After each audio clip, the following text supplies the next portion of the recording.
Hi folks, you're with Tacitus today, your pushback channel, and thank you for joining this live stream.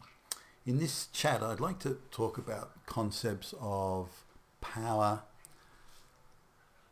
and freedom, so that the two in tandem. And I had a part finished script, one of many actually that I've had to dust off recently, and I saw a video, or part of a video done by Academic Agent, and he tackles some quite complex subjects and often explains them quite well, or at least goes through the logic of the argument quite well. So if you haven't seen Academic Agent's channel, go over and have a look, because he's got some good stuff there. But in this particular one, he was talking about freedom and power, and I think he was rebutting another YouTuber who'd criticised it or questioned it or something like that. So just on the idea of freedom and power. Now, in the West, we have the freedom to associate, or until recently at least, the freedom to associate, the freedom to go wherever we want within the country or in other Western countries. We've got the freedom to open up a business. We've got the freedom to buy and own property. We have the freedom to sell our labour for the highest price we can get to whoever wants to employ us or pay us for that labour. We have the freedom to associate with who we want to, or marry who we want to, or these sorts of things. So we have a lot of freedoms that we think are standard, and that's how else could you run a society. But in fact, there's not that many countries in the world where you really have those sort of freedoms. We also have freedoms in terms of protection of freedoms, where we have the right to be treated equally under the law. We have a right to a trial through an independent court, trial by jury, all these sorts of things. And again, these are freedoms that are not widespread in the world. They're pretty much confined to the Western countries. In fact, as soon as you move outside of the white countries, maybe with a few exceptions like Japan or something, there's really very few places that have the rule of law and due legal process, where you get to elect your representatives. Now, there's a lot of people make a big play out of is America democracy, and you always get the smarty pants that with a smarmy grin says, no, it's a republic. As if that they've got some sort of eureka moment and they've shot you. But that's bullshit, because democracy is where you get the citizens, the voting citizens, get the right to choose the people who represent them in the parliaments and the assemblies. Now, whether it's done on a Republican basis, where you can distribute, such as through the Electoral College as an example, but you're still voting for the people who go into the parliament. Now, the Electoral College, as I understand it, has always voted with the people. It's never made up its own decision to go off in some other direction. So democracy still is the vote. Now, whether or not it's majority rule or Republican, Republican distribution, then that's another matter. But now, coming back to the main thing of this essay, power and freedom. Now, we have all those freedoms, but do we have power? For example, when you own property, say, and you rent out your out and you have tenants, you have some sort of power there, and there are various levels of, I suppose, power that you can assume you have as you acquire more bits and pieces, and you have more money. Technically, at least, you have more power. But let's have a look at, say, how the judicial system all across the Western world is changing. Now, let's say, looking at two cases in the divorce courts as an example. Now, case number one, the man has no property, he owns nothing, his income earning power is almost zero. He's been unemployed for pretty much all his adult life. He's gets some casual labouring jobs here and there, but nothing of substance. He doesn't own a car. He other than the clothes he's wearing, he's really got nothing. So the divorce issue is being handled in court, and who gets to see children, these sorts of things. So And you're looking at the court case. No one there gives a shit. Everyone's just going through the motions. They're filing the bits of paper. They couldn't be more bored and disinterested if they tried. The guy's got nothing to take. No one does. No one treats him badly or says anything to him. In fact, they're quite pleasant to him overall. And they're the husband and wife are going to walk out of court without a penny to either of them, and that's kind of the end of it. There's no energy in the thing at all. It's again just a thing of filing paper. So whatever power he has when he walked into the courtroom, he's got the same power as when he walks out. There's nothing going to change there. Now let's look at another one where there's a very hard-working, higher income earning guy. He's really busted his ass. He's been very careful with money. He's bought a few properties, and he's got good income earning potential in the future. And as soon as he walks into the courtroom, the whole place is like a bolt of electricity goes through. Suddenly everyone's active. They're filled with energy and they've got real focus. The ideological fanatics come out of the woodwork. He's an evil, wicked, white, straight male, and they're going to stick it up him. They're going to really make sure he pays. And when he's getting examined in the witness box, they're out to get him ideology. You're a racist, you're a bigot, you're a fascist, you're a Nazi, you're a child abuser, you're a wife basher. Pretty much the entire battery of talking points from the left is thrown at him, one after the other. Any evidence he comes to his defence is just disallowed.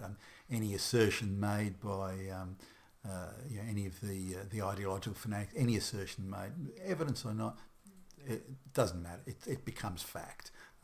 So he has the shit kicked out of him in the court, ideologically speaking, and so I think he has to pay 80% of his all his assets. 80%. He's got to pay top dollar in child support, and he's got to pay alimony, and he's got to do this, and he's got to pay the other side's legal fees. He's going to be really fucking screwed. Now, he might have walked into the court sort of having theoretically that power through property ownership, higher income earning, that he's a good citizen, that he's careful with money, and no. He's your classic pillar of society that used to be the case. But when he goes in there, he's viewed instead as an evil enemy of the people that's got to be screwed, crushed, and fucked over.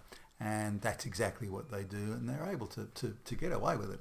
So there's the difference in freedom and power. The guy with the power then walks in the door, but he has his freedoms are all taken away, or many of his freedoms are taken away from him, and his very power that he perceives he has, or others may perceive he has, whether it be economic or property, income earning potential, that makes him an enemy, and he's there to be screwed, and boy do they screw him.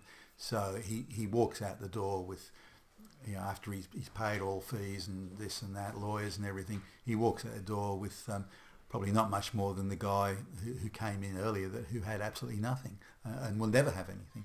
So that's an idea there of where power or presumed power can actually take away or be the cause of your freedoms being taken away from you. Now, let's take another example of this. So there's been a corporate bankruptcy, and the various creditors want to look at who they're going to go after. They want to go chasing people for money. Maybe they're owed money. It could be anything. Maybe they just want to go after people for alleged malfeasance or whatever. So they're having a look at the main players who are involved, the corporate players who are involved in the bankruptcy. Maybe it's the board of directors or other people or outside consultants or who knows. So they're having a look at it. Now, they go through it probably a bit like this. The very rich ones who've got a lot that can be taken, so if you sue them, they've technically at least got a lot you can take, but they're seriously well cashed up. They can afford the very best lawyers in the country. And they're going to fight every step of the way. You'll be litigating for 10 years if you take these guys on. They're that wealthy. So they look at that and go, nah, too powerful, waste of time. So then they look at other guys and they go, well, hey, this guy's got nothing. This guy's got nothing. He's got some old fucked up heap of shit car. He's got some little bullshit house somewhere that's heavily mortgaged.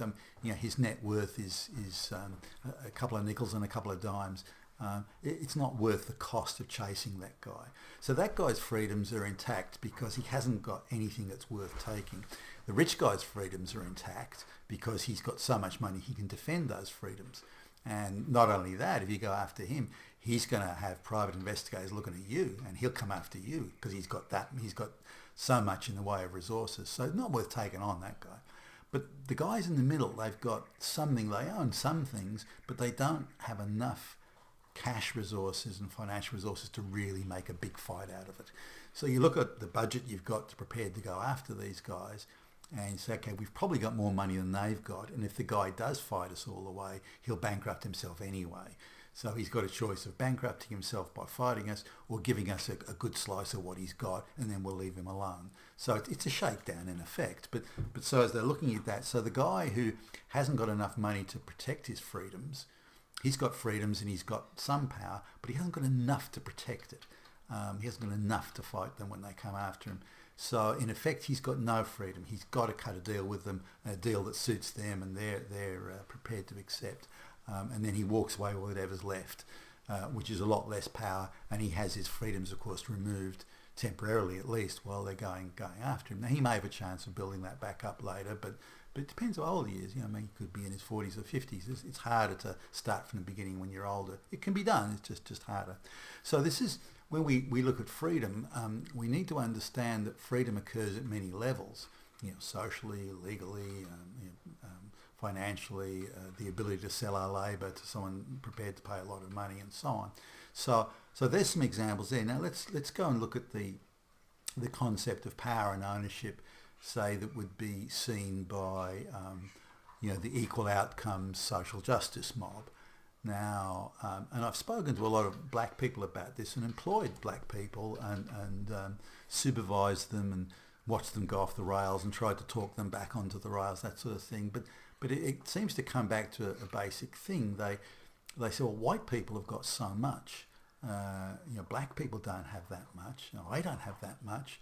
And they look at some of the richest white people around who've got the fancy yachts on the harbour and the fancy cars and the waterfront property and the hot chicks and all that. So, and they look at that and say, well, I want that. That's what I want. I haven't got it. Therefore, I'm being oppressed because that's what I want. The second sort of part of that same argument is that you've got so much, why can't you share it with me? Which is very much a black African concept, social a tribal way of living where all the things are shared out amongst the tribe, other than the chief who may get a bigger lick of things. But so they share, the village shares it. No one actually owns anything. They share all this ownership, becomes communal. And the blacks in America, even though they're out of Africa for many hundreds of years, they still pretty much see it that way. So they say, well, you've got a lot. Why can't you share it with me? And the concept of having earned it or made the money or having gone through many sacrifices, having stayed up late at night, busting your ass, hitting the books so you can get a good grade in the exams, or staying late at night for all those meetings and doing all the hard work in the office. No, I don't want that. I just want what you've got. So power and freedom is again sort of merges here, where I want the power to take what you have, and the freedom that I've got to sell my labour and my time and to go where I want to. That freedom's of no value to me because I'm not going to do anything with it. The fact that some other guy does, and some white guy does something with it, does those freedoms to then acquire the power through, say, ownership of property and so on, then that's something that they can't seem to conceive. You've got something that I want. Now, other black activists come along and say, well, why don't white people just give us their houses? Because we were slaves once, and this sort of thing. So that again relies very much on the community tribal ownership concept of black societies, which in America they still have today, and they can't seem to shake loose from it. So when we see power and freedom, it's exercising its use. These are things that combine and in aggregation form the outcomes and the political outcomes, indeed the political discourse that we see today. You've been with Tacitus today at your Pushback channel, and thank you for listening.